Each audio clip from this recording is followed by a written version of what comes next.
The biggest myth I think that I've seen throughout all the time of dealing with whether it was love advice or dating or soulmates or this divine purpose or the twin flame topic.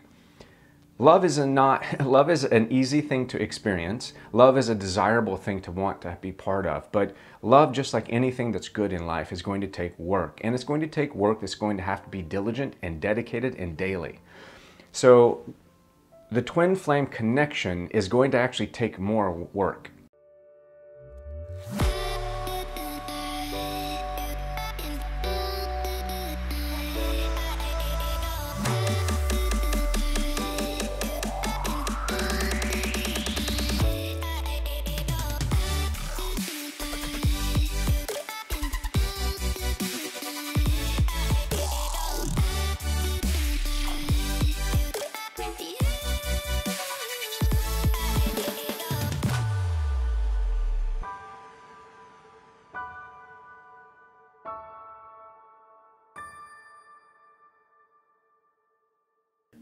Hi, I'm Ryan Keys, and this is an introduction to the Twin Flame course. I really am excited that you decided to go forward with me, and hopefully you've already gone through the laws of love training and you've been getting involved in our weekly meetings. As you all know, I am not a guy that really dives into labels.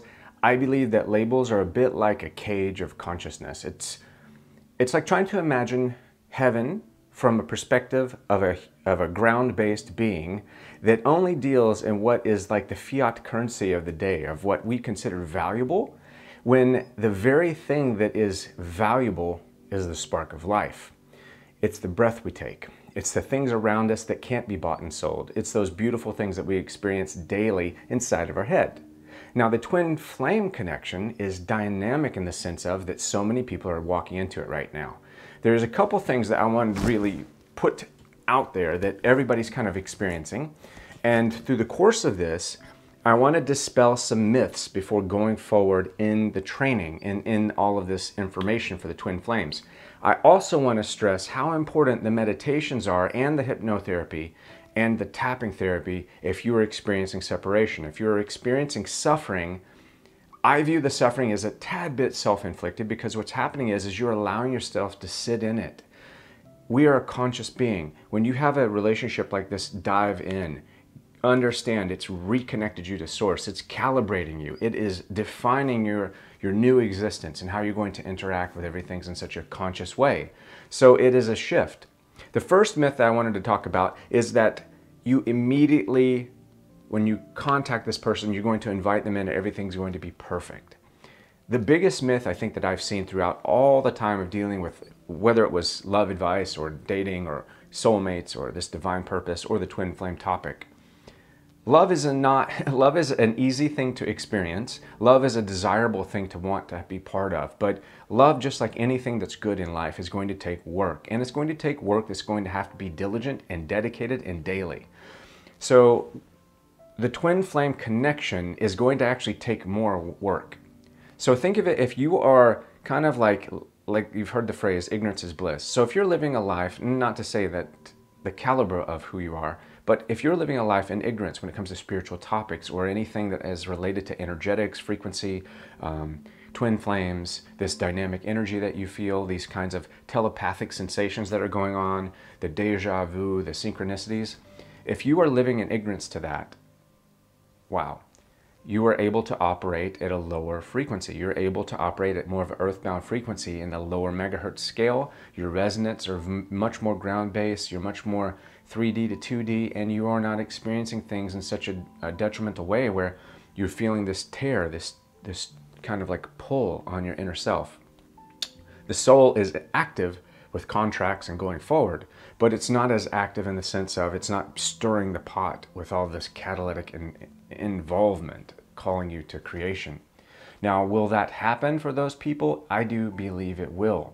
We've just entered the first year of a 9-year cycle. We've just actually entered the 9th wave gate of the Sacred Heart, which is the as above, so below, the Shiva, Shakti energy, the male masculine and the female feminine energy coming in and meeting at the heart, establishing divine balance, igniting that love at the central core. So we're also going to talk about some of the things that are important from twin flames from a perspective of what you're going through and what you can do to solve these issues.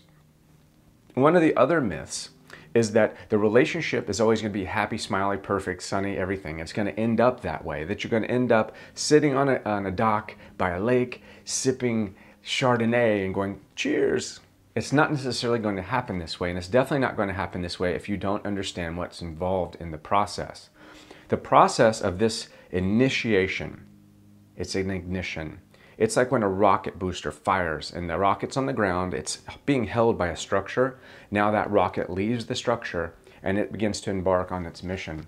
So your mission is you've left the structure, you've had this ignition, you're burning a lot of hot fuel to lift up off the ground, to break the gravity, so you can get to a place of observation about your life, so you can get to a place of awareness.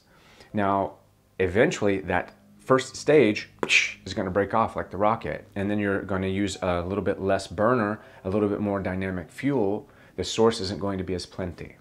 So you're going to have to make every effort count, every ounce of fuel spent wisely. Now, happiness can be a state of being. If you are a twin flame, if you've encountered this kind of euphoric state, this bubble stage, understand that still continue working on yourself. Don't get caught off guard by that whole running situation, because when people begin to run, they're running from not you, they're running from themselves. They're running from the actual awareness and that feeling, that energetic feeling. Because many people, like in my laws of love, when I talk about attraction, action, and satisfaction, many people, once they get what they've attracted into their life, they lose the level of satisfaction because they don't feel deserving of that style of love, because it's hard for them to break out of that victimization mode.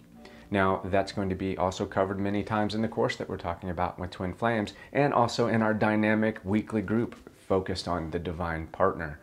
So there's going to be a couple different things going on, and that's one of them. One of the other myths I'd like to dispel is that your twin flame completes you. Because when you think that your twin flame is completing you, it means that you are coming from a place where you believe yourself to be broken. Now, believing yourself to be broken is a very dangerous place. As I've said before on YouTube and many times in my other stuff, if you go out and you try to fill a glass of water and it's got holes in it or it's broken, it's not going to hold that beautiful water that you want to bring home. Now, this relationship is like water because it's flowing, it feeds you, it's nourishing you. But if you're trying to put it into a glass that is broken or that is dirty, it's not going to go as well. So we need to begin to work on repairing what you bring to the table through awareness, through practical methods of mindfulness and mirror work and all these other tools that are also in the laws of love. So just understand that the twin flame connection does not complete you. It sometimes it competes you. And I'm saying it competes you because it's like you entered a race. You entered this race of awakening, of unfolding that which is. You begin to see yourself on so many dynamic levels, and you don't understand this energetic field. That's why the group that we're establishing is so important, because it's important to be in like minds. Because if someone's not going through this, they don't understand the energetics involved. Now, understand, when I say the twin flame doesn't complete you, I'm not dispelling the whole myth that Plato started, divine masculine, divine feminine coming together to become one whole being. Because I believe in source and in soul that all of us are actually whole. We all have the twin within. Now you're finding that counterbalance energy to become one with source, one with self, and this is a mirror. This person is you and has contracted to be with you in that state. They're going to bring out those parts of you that you don't like. If you've done mirror work with me, then you're going to understand what that's like. Sitting there for that first day, doing your reflection inspection, understanding what it is that you're bringing to the table where you may have not brought that energy where it was needed. If you've let yourself down, how to apologize for yourself, how to acknowledge it, how to get into action states and move forward from there. So it's not going to complete you. It's going to help you to complete yourself. And as I will always say time and time again, if you do the work, it will work out. Do the work, it will work out. Now, one of the other myths that I wanted to address is that it's going to happen at the right place at the right time. It's going to be Mr. Right or Mrs. Right. Generally, this situation hits you below the belt. Because you've contracted your life to learn. You've contracted your life to feel, experience, and sense. Now, the soul doesn't get to do those things outside of the body, so it comes down and it formulates into flesh so that it can feel these things. It can have fantasy, it can have frustration, it can have emotional feeling, it can have depth, it can have the ability to do action. When you're involving this level of interaction from a spiritual entity focused into the flesh, you're going to find out that Mr. Right and Mrs. Right have needs. Many times we've succumbed to those needs through our contractual obligations earlier in life that we needed to learn to become our better self, our higher self. So many of those experiences will involve children or marriage or other relationships. They may involve damaged people. Now you have to decide there is no excuse ever that you would subject yourself to a relationship that is detrimental to you, that is going to be dangerous to you, that is going to put you into a place of disgrace or put you into a place where you're going to lose face, where you're going to feel second, where you're going to feel as if someone is smothering you. That relationship is not from source. That is a karmic relationship. Being able to decipher those is very important because they're both very similar. Everything you experience in this life, whether it's tying your shoes, starting your car, petting your dog, loving your parents, having a child, comes from a place of karmic involvement. Now, it's not all cause and effect because your dharma does affect your karma, and what you do here will affect what will happen in the future. Everything is correlated, congregated, and contracted so that free will can exist for all of us. We've come together as a family, as a group, as an entity. So part of that starts with the law of love, taking back yourself, taking back your self-worth, taking back the understanding that you're not a victim. So understand that Mr. and Mrs. Right is not going to be at the right time, most likely. If it is, hallelujah, awesome. If this person comes on the scene, it is the right time, the right place, everything is perfect, and you do not experience anything, freaking fantastic. I am excited. Write me, let me know. I am going to put you on here as a success story. And then one of the other myths that I'd like to address that is a little bit more fluid is that running and chasing and the stages of the twin flame. Not all stages have to interact together. Not all stages are going to occur. So let's not listen to any one man. Let's look at things through the level of the heart. Let's go to a place of understanding and realize that your answer is going to be inside. I'm only here to help you facilitate the level of listening that it takes to learn what you're saying to yourself. We're using synchronicities and all these other sources. We're doing Reiki, we're doing energy work, we're doing as much of the multiple confirmation methods as possible, even when we do your intuitive work. These things work together for good.